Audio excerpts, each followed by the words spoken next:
See, we're very pessimistic, us modern people. You know, we're pessimistic about humanity, that's for sure. Dismal, wretched, planet-destroying, cancer on the planet, right? As the Club of Rome described us so pleasantly back in the 1960s, you know?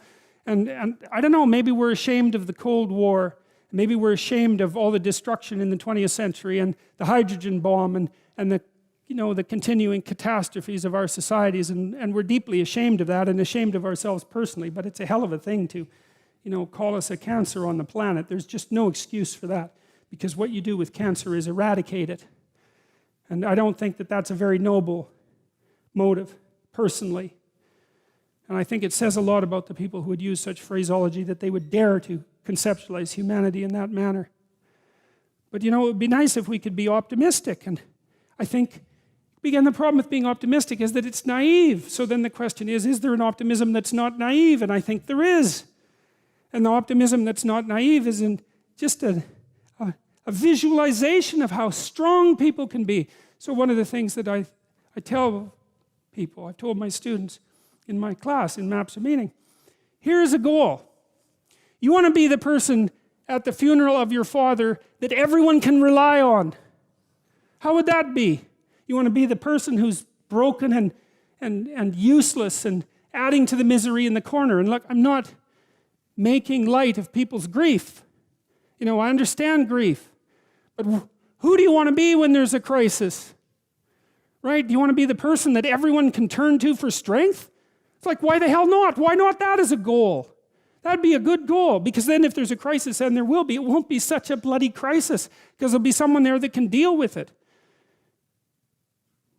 You know, so when I went and talked to these people at the funeral home, I envisioned that. I thought, okay, well, this is something you have to contend with if you're going to be alive and adult. You have to contend with death and suffering, and you have to be ready for it. And you have to be there for the person, because that's all they're going to have. And so there's a goal, man. And in this time of nihilism, you know, it's what's the point of life? People ask. And they're taught that at universities. What's the point of life? Everything's interpretation. Humanity's a cancer on the planet. You know? Well, how about no? How about not that? How about that there's something to us?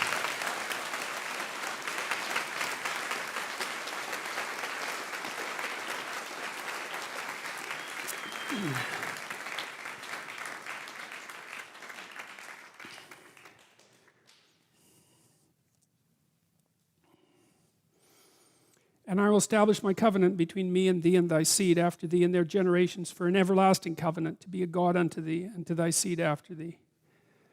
And I will give unto thee and to thy seed after thee the land wherein thou art a stranger. All of the land of Canaan, because of course Abraham went out into the land of strangers, right? But it says that he'll master, if he keeps his covenant, he'll master the land of strangers. That's a wonderful thing to know. And I think a true thing. You know, because if you're dealing with strangers, I've dealt with lots of strange people in my life. Well, I'm a clinical psychologist, and that isn't to say that everyone that I've dealt with was strange, because that's not the case.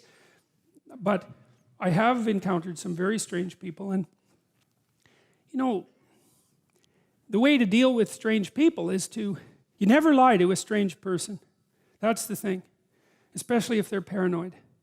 You never lie to someone who's paranoid. It will come back to bite you. And if you're in an extreme situation with someone who's very unpredictable, the only thing you have that works is the truth. That works. I'll tell you a little story. This is in my book. So I had this landlord in Montreal. He lived next door to me. He was an ex-Hells Angels biker. He'd spent a lot of time in prison. And his wife had borderline personality disorder, and she committed suicide when I lived there. And he was a rough guy, and he was a Quebecois. He spoke Joual, which I could hardly understand. And he didn't really know what to make of me, and I didn't really know what to make of him. But we got along, you know. And I was very careful talking to him, as you might imagine. But I was very, and we went over, my wife and I went over there, and we had spaghetti dinner one night, and we sort of communicated, and I bought a poster from him because he made these wooden posters that had neon on them, and that's how he made a living. He'd kind of trained himself to be a bit of an electronics guy, So he made these things. And he was trying to quit drinking, and we talked about that. He was a lot older than me. He was like 20 years older than me. I was about 25 at this point. And we got along pretty well. But every now and then he'd go out and drink. And he could really drink, you know, like he was one of these guys who could drink like 60 beer. And you think, well, no one can drink that much, and you're wrong. I studied alcohol for like 10 years. Some of my subjects' fathers drank 40 ounces of vodka a day and had been doing it for 20 years. So you can drink a lot, and he could drink a lot. And what would happen, he was trying to not drink, but he'd go out and go on a binge, and then he'd be gone for like 3 days. And he'd drink up all his money, and then we'd hear him out in the backyard howling at the moon with this little ugly dog he had, you know.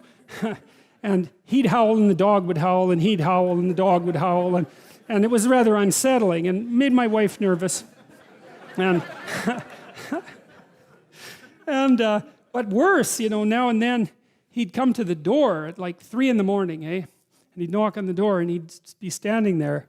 And I don't know how much experience you've had with rough guys who are alcoholic and who are drunk, but they can be upright and unconscious at the same time. And so that was the state that he was in, you know. He'd be just swaying. And he'd ask me if I would like to buy his toaster or his microwave, because he needed some money to keep drinking. And, you know, I didn't really want to buy his toaster or his microwave, but when the ex-Hells Angel, Joual-speaking, 60 beer drunk Quebecois biker shows up at your door at 3 in the morning and offers to sell you his microwave, the easiest thing is to say, I really need a microwave. So, you know, I bought the microwave and the toaster and some other things. But then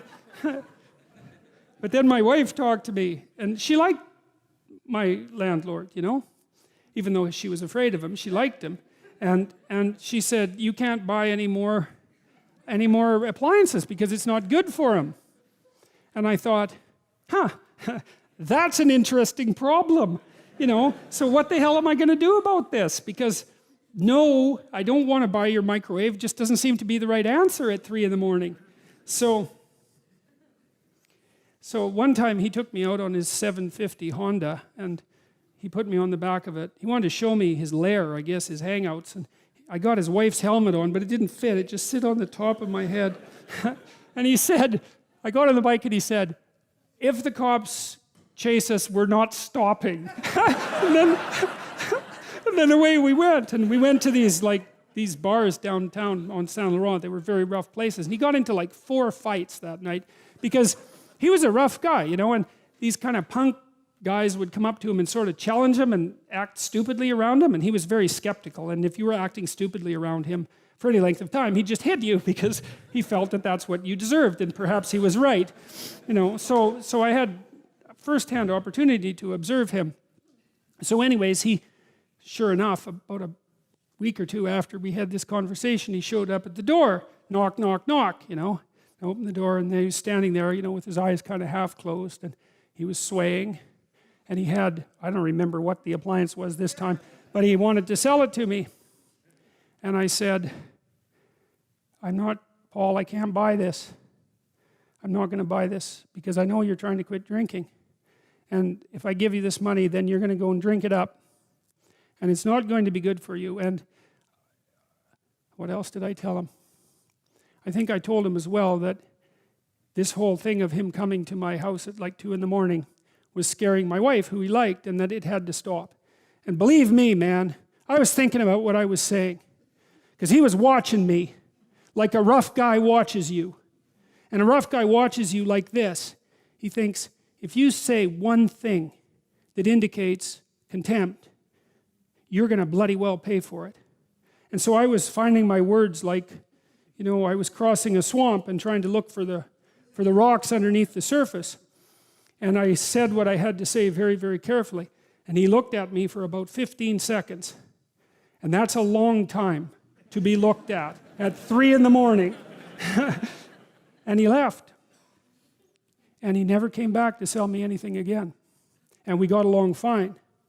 But that's a good illustration of this issue with regards to truth and success in the strange land, because I was in the strange land when I was talking to my neighbor, my landlord then, and I managed to say what was true carefully enough, so despite the fact that he was a very violent person, and that he was a very intoxicated person, and that he had every reason to be suspicious of me, and we couldn't communicate very well, and I didn't do what he wanted, that he took it, and he left, and there was no problem, and life went on just fine after that.